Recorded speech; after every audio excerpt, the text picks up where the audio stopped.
out of the darkness of my room, another technology and gaming podcast will emerge. Welcome to the Compiled podcast.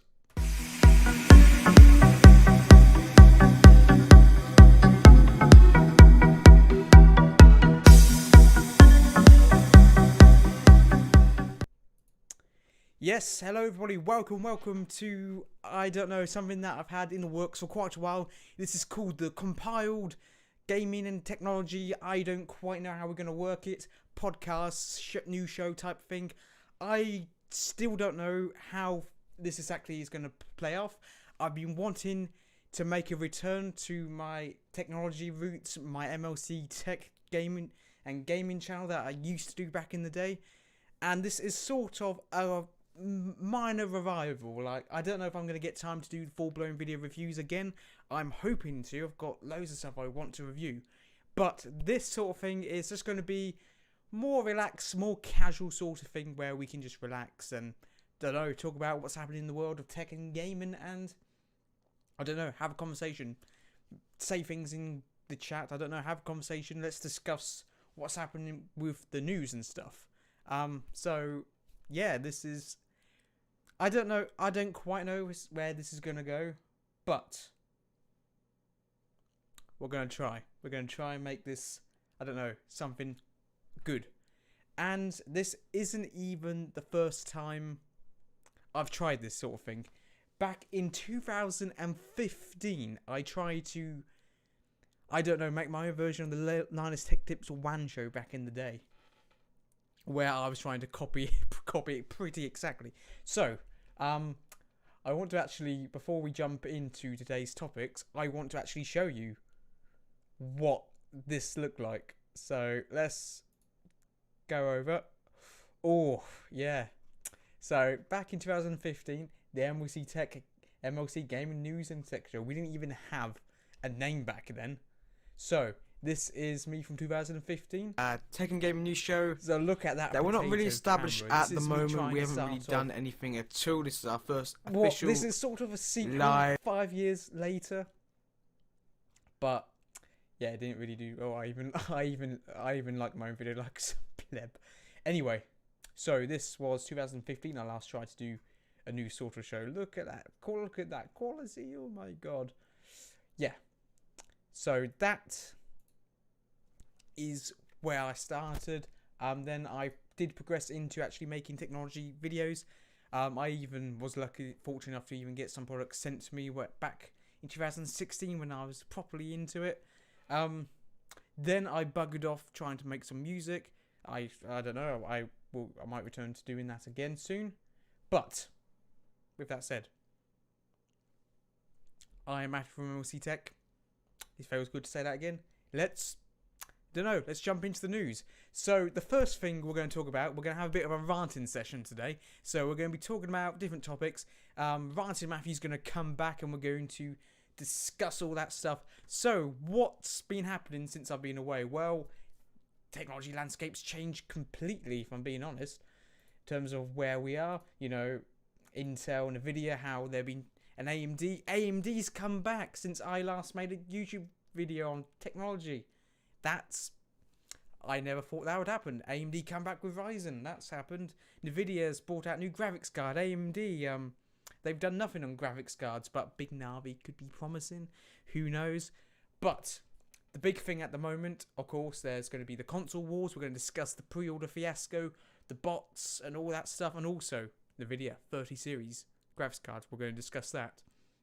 So, as you know, the 30 series graphics cards released to, well, a lot of issues. Let's put it that way. A lot of issues.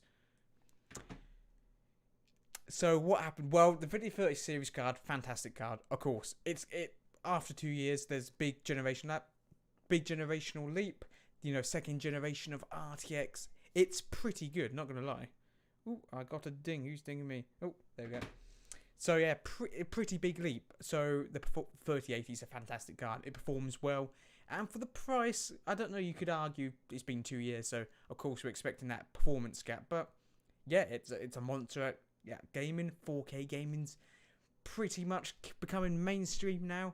I say mainstream, it's still a £700 card. It's not, the price of a PlayStation 4 and an Xbox Series X, which, they're going to be around £400, £500. We're still paying a big price for a graphics card.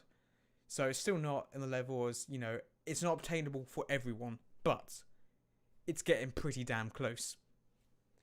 And also the launch of the 3090 we're going to discuss. So this big fantastic card, everyone's talking about it. Everyone's saying how, oh, this is an amazing graphics card. Everybody wants one. Well, that was just the problem. Everybody wanted one. I don't think Nvidia actually saw just the demand for this card. Of course, Nvidia was really hyping this up for themselves. I don't think they predicted just how many people. Of course, with the current pandemic landscape in the tech world, more people are staying at home, more people are playing games, more people are building PCs, more people are gaming. So of course I can expect that, of course, more people want hardware. They want the latest hardware. In fact, I am actually I'm annoyed. Not because of the 30 series. I'm more annoyed because in May I bought a 2080 Ti. A £1,400 graphics card. That's how much I paid for it. And yeah, the new card's just gone. I know it's my fault. I should have waited. I should have bought a 3090. I could have bought one of them. Well, I say I could have. At the moment, no one can get the cards. But yeah, it's a fantastic card. There's no other way to put it. But the thing is, nobody can get them. Nobody. I mean, unless you're very lucky, and I don't know, it's very hard to get hold of them. When the cards were released on the video website and other retailers, they launched. I can't remember the launch time, like something like 8 or 7 o'clock in the morning. People, actually, no, pretty sure 9 o'clock. People were queuing on the websites trying to get hold of their graphics cards, trying to put in for pre-orders and stuff. As soon as the website went live, the amount of capacity that was drawn to these websites, no. Websites couldn't handle it. They crashed. And when, people actually got onto the website, all the cards had been sold. Why had they been sold? Well, one, the amount of demand of people trying to get the cards. So not many people who went to buy a card got one. And also the big thing that really annoys me, bots. The scalpers. We saw after launch people putting up confirmed pre-order of Nvidia 3080 on eBay for well over MSRP. Some people posting for around 1,500 to 2,000. Then, so people are thinking, oh, this, like when like a super rare pair of Yeezys are launched, and then, people try and flog them on for more, like StockX. People like go on the Nike app for like, new Nike Off-White collaboration of shoes. People try to get them and then to sell them on. But people thought they could do that with the 30 series of Nvidia GPUs. And a lot of them are still trying. If you just look on eBay, just the markups people are trying to flog their 3080s for. So us normal gamers who actually want to experience high frame rates, high resolutions, sadly, most of us couldn't get hold of it. It's funny seeing on Twitter, most people who actually got hold of a 3080 was actually went down to physical retail locations, like, for example, Micro Center in the US. And that's how a lot of normal consumers actually were able to get cards, even though there were still limited quantities. I even saw for the 3090 launch, people camping. You know how people camp up for like the latest iPhone, like, they want to be first in line, so they're going to get there 5 days early and camp outside the Apple store for the latest iPhone. Well, they were doing that for a Nvidia GPU. Now, people are saying, oh, PC gamers are a bunch of losers, they don't go outside. Trust me. When we're talking about a card like the 3080, the nerds do show up. I say nerds, I'm meant to be one of them, so I can't diss them, but yeah, there we are. Let me just check the health of our stream before we continue rambling on. I just need to check that we're all good, all set to go. Yeah, there you go. So that's not the only issue of the 30 series. So the launch situation was a mess. That's how messed up the launch was of people not being able to get their cards, the demand, the bots. It's not so much, people say, oh, it's just supply and demand. That's just how it is. Well, yes, I can agree with that. It's supply and demand. If there's more demand than supply, then no one's going to get one. But the thing is, the supply was heavily marked up due to the botters and the scalpers trying to get hold of the card to flog on. There would be less demand if it wasn't for people trying to flog on the cards to make a buck. If people just bought the cards normally, if it was just normal consumers like you and me, we wouldn't be having this issue. So yes, I'm disappointed. I don't know whether I can say I'm disappointed at Nvidia. They, of course, should have seen this coming. It's possible that in this age, retailers should have the server capacity to sort through everyone and, be able to pick out the bots and manage traffic. But I don't know. As technology progresses, people implement technology to get around, the improved technology. And yeah, it's a game of cat and mouse in this situation. It's a vicious circle, as we're going to call it, of technology progresses. So does technology that the bad people and idiots. Well, I wouldn't say idiots because they had to code the programs to make the bots. Unless you're using bounce alerts, then no. Just no.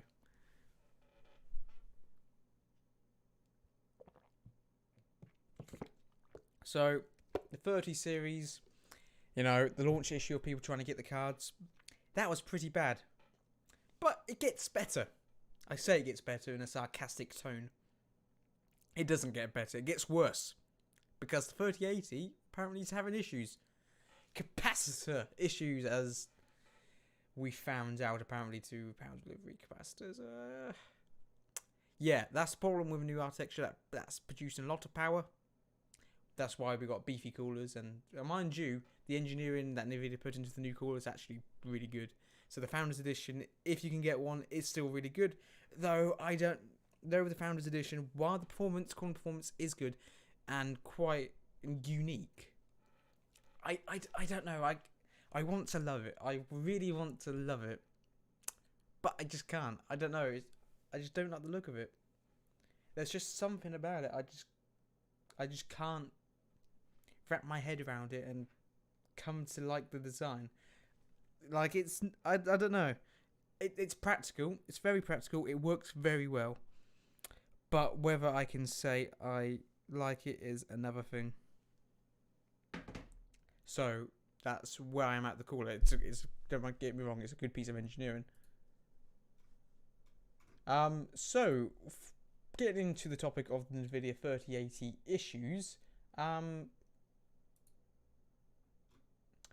I just want to let's just go through article from of course a lot of the media websites did break the news on this, but the one I usually read is the likes of eTechnics. They're quite a good, more independent one. So this is the latest news of, because I'm sort of a little late to the party, of Nvidia issues drivers to fix the issues. So basically, something to do with the power delivery system.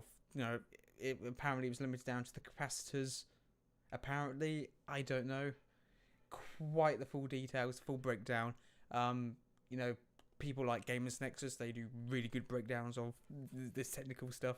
So if you want detailed explanation of just what's happening, go check out one of their videos, and then come back and see what I think of the whole fiasco. So the new Nvidia drivers have apparently come out to sort of fix this issue. So what's been happening? Well, apparently a lot of people, when they've been pushing their cards, going over 2 gigahertz and stuff, some people have been fine with this.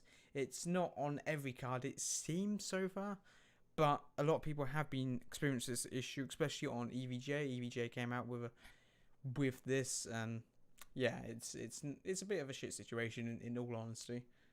But apparently it's been when people have been pushing their cards, during an intense gaming session or trying to overclock it a bit, apparently they've just been shutting down. Like something to do how the power delivery just can't handle it, so the card just shuts down. It's not like it's shutting down due to heat. It's just an issue where the card just goes, nope, I've had enough. Goodbye. I'm going to bed. Screw you lot. And the card was just not working. Well, I say not working. It crashes pretty much, so just shuts down. So what's actually been happening? Well, Nvidia has tried to address this issue. I say address this issue. It's a hardware fault, with capacitors and power delivery system. It's all hardware, which is causing the issue. But they've implemented a new driver to try and mitigate the effects on this. So with the new Nvidia 456.55 drivers, basically what they've done is reduce performance. I say reduce performance, not dramatically, but clock speeds apparently with the new drivers have been reduced. You could probably still try and manually overclock it, but in terms of how your GPU dynamically changes its clock speed, like how Intel CPUs do with CPU boost and all that technology. So basically they've lowered the clock speeds, which basically means reduced performance. I don't want to go down the whole conspiracy theory route, but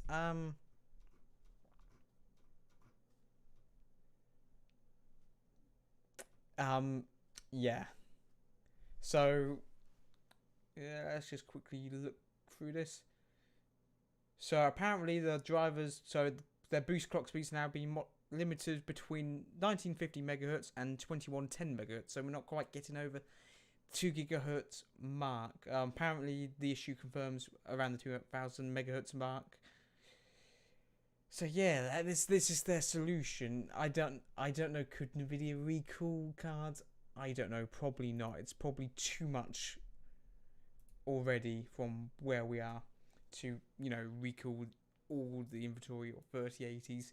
In fact, they're struggling to get them out at the moment. So at the moment, reducing the clock speeds a little bit to I don't know how to feel about that, to be fair. At the same time, the car performance was excellent already. That little bit of performance that we're losing, it's okay. It sucks, but at the same time, we're still getting a big generation improvement. I don't know how to feel about this, especially because now they've reduced it's going to reduce performance metrics slightly. I'm not going to go down the conspiracy theory route where I'm going to say, oh yes, they've reduced the performance now after launch because all the reviews are launched and now they're going to fix this power issue limit and reduce performance, so everyone's already bought their cards based on the reviews and now the reviews are invalid because of this performance drop. No, we're not. It's not going to be that dramatic. And this issue was pretty much discovered after the fact, the GPUs were released. So to anyone saying that this is a thing Nvidia knew and did on purpose, I would have to disagree with you there. I don't think Nvidia and I say that sorry, I completely forgot to add that this is an issue. Doesn't seem to be an issue on the FE cards. It's more adding board partner cards. So the likes of EVGA, ASUS, Nvidia. The Founders Edition, I believe, is not affected. So sorry, I shouldn't say Nvidia themselves, because all the add-in board partners, they supplied the GPU chip, not the actual motherboard, but the PCB, the circuit board, the power delivery systems. A lot of the add-in board partners, it's like from the likes of EVGA, they use their own custom PCB designs, not the reference design that Nvidia can provide some add-in board partners. So I just need to clear that up. It's not the Founders Edition, it's the add-in board partner cards, EVGA and the likes of that. But yeah, it's this launch has been plagued from the start, and fortunately, it is what it is. It sucks a bit, but yeah. So I hope this does mitigate the issue for now. It doesn't. Hopefully, people don't see a big drop in performance, because then if we did see a big drop in performance, that would be a big issue, and that would be major if people say, oh, Nvidia missold their cards. Though I don't think the performance, like I said, a couple of 100 megahertz that people could get at the cards, I don't think it's going to make too big of an impact. Okay, yes, you might lose, like, I don't know, for example, 5 FPS there and there, but it's not major. It's not a major issue. So I want to ask what people think of the 30 series cards. Are you going to try and get one when you can, or are you just going to hold off till after, the Christmas period, where, stock levels and availability is at normal levels, so you can just buy one at normal MSRP and not have to worry about bots, not have to worry about sitting up, early in the morning, right on the website, clicking, which for the next little bit we're going to do. Though I do want to give a big shout out to some retailers in the UK, such as Scan.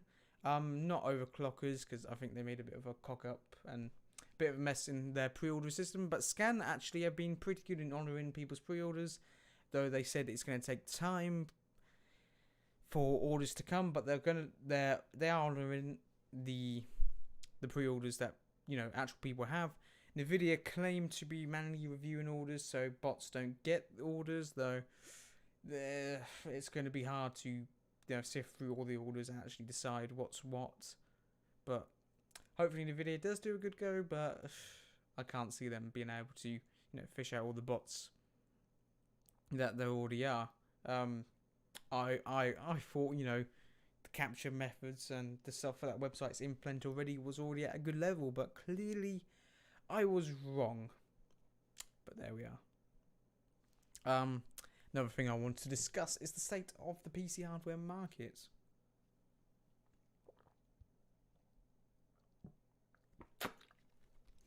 So I want to talk about the state of the current PC market in terms of processors, graphics cards, AMD versus Nvidia, and all that good stuff. So this is a bit where I can sort of say I got stung a little bit. As I mentioned earlier, I upgraded my computer in May. Being the silly goose I am, went and bought, a new computer upgrade. I bought the new Intel. Okay, this is where I fucked up, because it's not new. It's 14 nanometer plus. So yeah, it's just generational refreshes of the same Skylake architecture from 2014. So yeah, that's where I'm a bit steamed off. But I can't really complain. I got 10 cores of performance, 10 cores, 20 threads. It performs. It's still the king in terms of gaming. If I wanted to focus more on productivity, I should have gone for the Ryzen 9. But this is the thing where we're apparently meant to be seeing Intel 10 nanometer come out last year, and then Ryzen 3 at the end of the year. So I picked a bad time to buy a new processor, because I bought an Intel refresh processor pretty much. The new coffee, like, I can't remember what the new 10900K is called. I honestly can't remember, but it's 10900K. It performs good. It does everything I need to do. But if I just waited a bit more, like with my graphics card, I could have possibly gone for the Ryzen 3 or the new Intel Tiger Lake that's coming out next year. It is what it is. But since I've last been in making technology videos, big swings from AMD. Oh god, massive swings coming out from AMD, putting Intel, in their place pretty much. It's crazy how Intel's squirming at the moment, because while AMD's not going to make a massive dent in Intel's pocket, because they have a lot in enterprise still. They're still selling a lot, so then they're not really in financial trouble, though they are getting in trouble with their investors for mis-selling 10 nanometer. Which, the investors are getting a bit angry, because they said that it would be here much sooner, and it's 2020 and we're still waiting. So there we are. So the state of the PC market, into AMD's finally back in the CPU market. Nvidia at the moment is competing with themselves, which is a bad thing, because I say a bad thing. They've been pretty decent and fair with their pricing. I would say personally. So Nvidia currently is fighting themselves. AMD's meant to be launching Big Navi soon. Whether or not that can actually meet, the needs and can actually beat the 30 series, that's another story for another day. We're gonna have to wait to see. I'm hoping AMD does come out with Radeon, and finally with Big Navi 2 put some back on the map of the high-end GPU market, not just the budget cheap end stuff, which again AMD does do quite well at usually, but they need something to put them back on the GPU market. Like AMD did against Intel. They need something on the GPU market so they can say, we're back. Screw you, Nvidia. Because competition is good.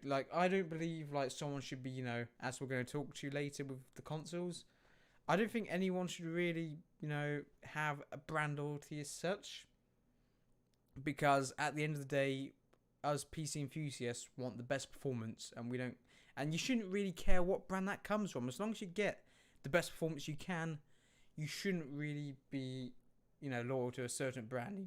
AMD versus Nvidia, Intel versus AMD.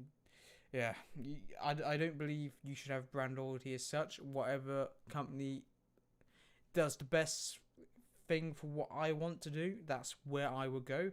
So, for example, if next year AMD is completely destroyed Nvidia, and Big Navi is this massive comeback from AMD that we deserve, and it's completely wiped the 30 series, I will buy a Nvidia GPU. Mark my words on that. I will buy it.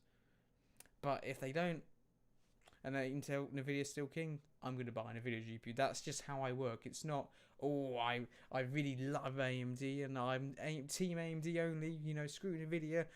Capitalist scumbags and all that stuff. Even though they're all capitalist markets, but there we are.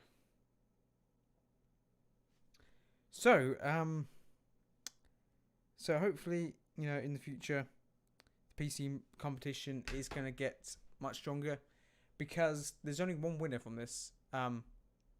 Us, the consumers. When there's good competition in the market, with the two companies trading blows, trying to, get the best performance for the best price, the consumer ultimately benefits, because, we're getting better prices, we're getting more performance, more.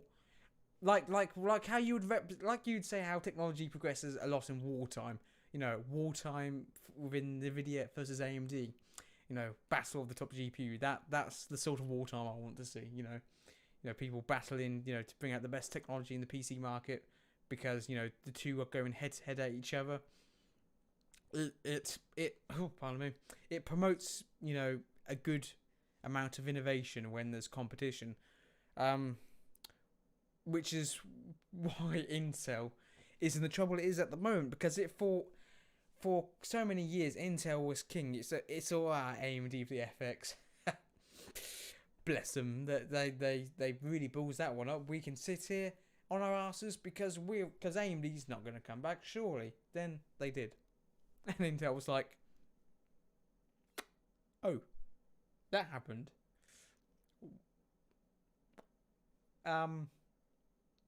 How's 10 nanometer going?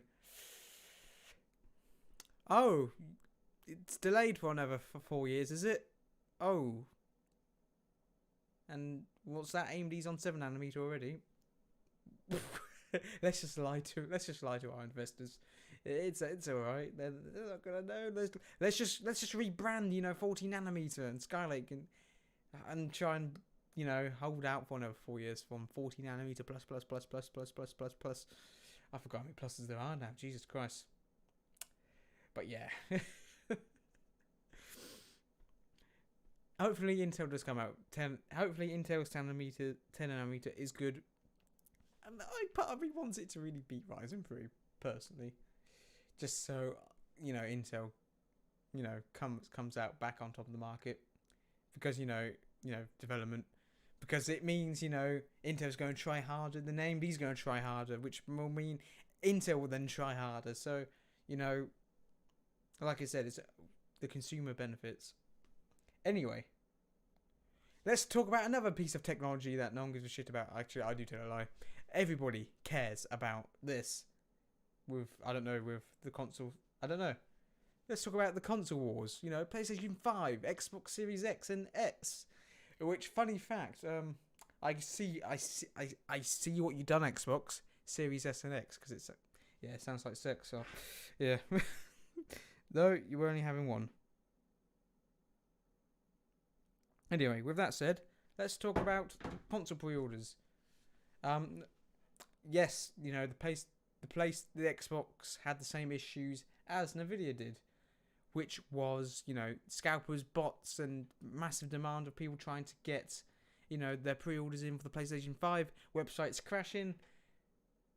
I was not sorry. Did I say PlayStation 5? I mean the Xbox. Xbox did it. So, they said what time everything's releasing, so people could set up their bots to try and get their pre-orders.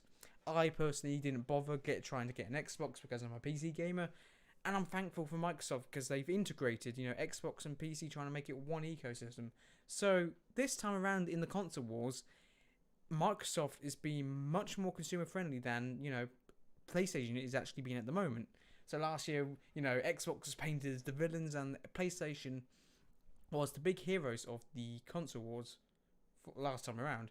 Now things are surprisingly changing. Xbox is being this big pro-consumer, is pushing this big pro-consumer movement of being able to play games on every console, though it has to be remains to see because, they're buying out studios left, right and centre. The biggest one at the moment is they've just bought out Bethesda, Cinemax Media. They said they're not going to go down the exclusivity route of, for the time being, of Bethesda titles, but is it possible, time exclusives? Is Starfield the next Elder Scrolls, are they going to be Xbox exclusives? I don't think they're going to go down that route. But could they possibly do time exclusive, console exclusive content? Possibly, I know. Biting back at Sony for their exclusivity deals with, Call of Duty and Activision, where we had to wait another year for a game mode from Call of Duty Modern Warfare, and the beta for Black Ops Cold War.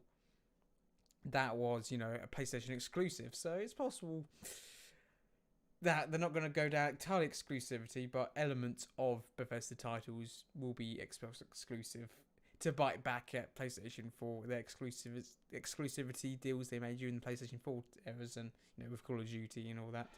I don't know. I don't think Microsoft will go down the full, Starfield's going to be Xbox and PC exclusive. Screw you, Sony.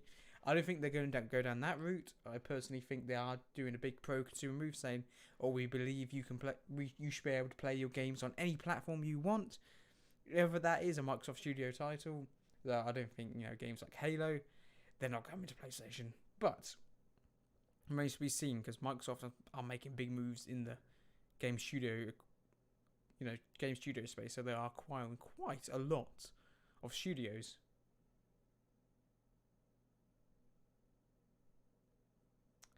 Anyway, with that said, the PlayStation 5, that launch was, people call that a mess as well.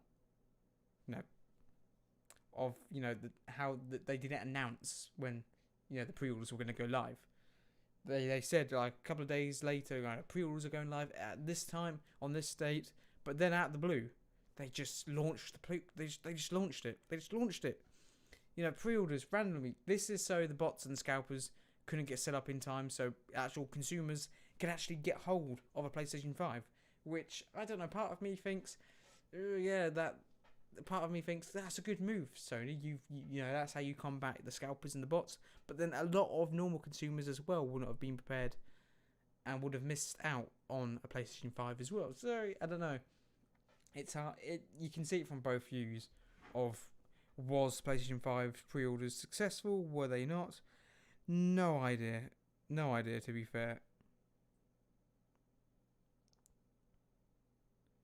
But who's going to be the winner of the consoles war? I don't know. Personally, from a hardware point of view, Microsoft. So the new Xbox is a more powerful system. The only thing Sony's got really going for them is the games, the first-party titles, the exclusives. That's the thing where Sony's really homing in. But Microsoft's making a big push in the games as a service, console as a service model, like how they're doing with Windows, where you can get an Xbox Series S That's included with Games Pass and EA Access for like £25 a month. So that's the price of getting Game Pass and EA Play. Then for like £10 more, you get a console. Then for £20 more, you get the Series X. Which, if you're a gamer who's looking at getting a new console, you can't afford both. You can't afford a PC and a PlayStation. That's very compelling to be able to finance it like that. 0% financing as well. To split up your costs like that. Then also you're splitting up your costs. Then you're getting Game Pass included. You're getting all your games included as well. That is a phenomenal deal. If I'm being honest, for me, it's not for me. I'm a PC gamer. I'm sticking with PC. I have a PlayStation 4. I can get Spider-Man Miles Morales on that. So if I really want to play it, I will get Spider-Man Miles Morales on the PlayStation 4. I'm not going to go out really and spend £400 to play the new Spider-Man title when I can play it pretty much just the same. And apparently the rumours are, the performance and the graphics are pretty much similar on the PlayStation 5 on the PlayStation 4 in that space on that game. Though the graphics hardware and future games going forward are going to be very detailed. We're apparently meant to be having ray tracing. Though everyone's saying, "Oh, it's a 4K console." Now, okay, this is something we need to discuss. 4K gaming's going mainstream. No, it's not. No, it's not. If you think you're going to get a PlayStation 4 and get a native 4K experience, you're wrong. It can output 4K. It can upscale to 4K, but are games rendered in a native 4K? No. Absolutely not. So when they're making this big advertising push, oh yes, you can play all the games in 4K. How are they saying this? Well, Sony's own version, or is it AMD's own version?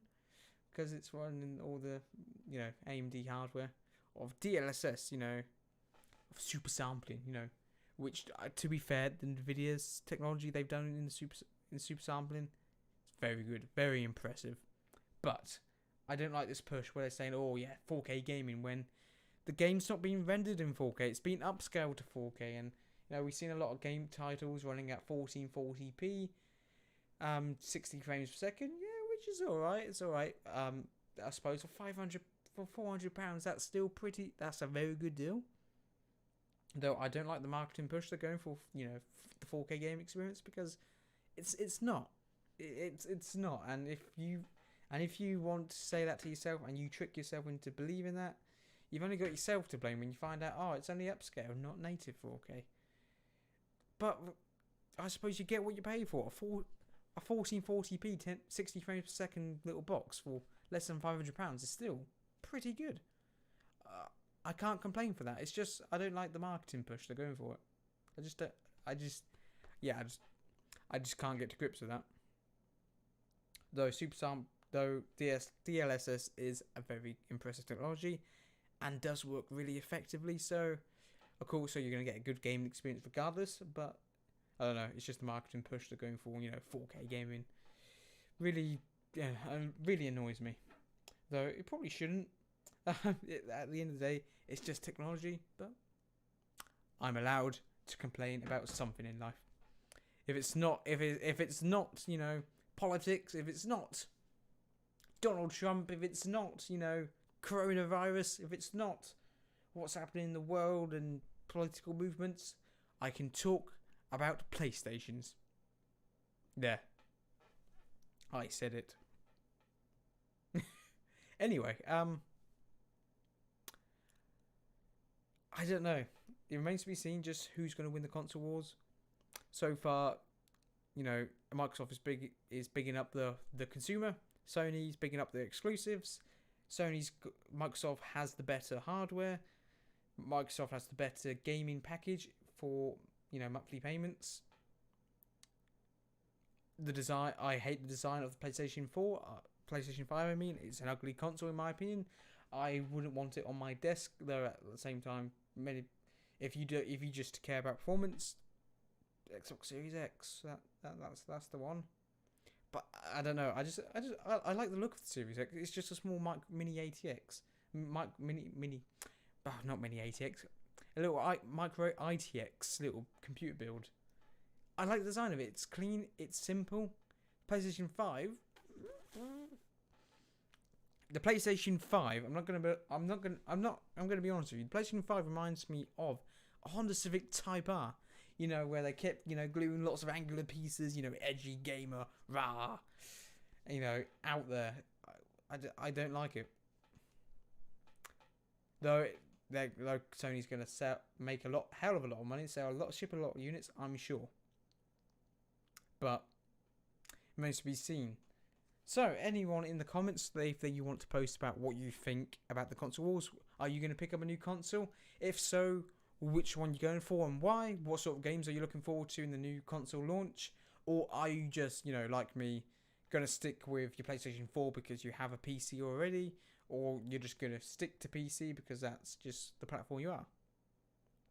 Anyway, guys, I think we're going to wrap up for today. Thank you for anyone who's watched the first episode of the Compiled podcast. I don't quite know if we're going to get a schedule in place where we're going to go for this, but remains to be seen. Anyway,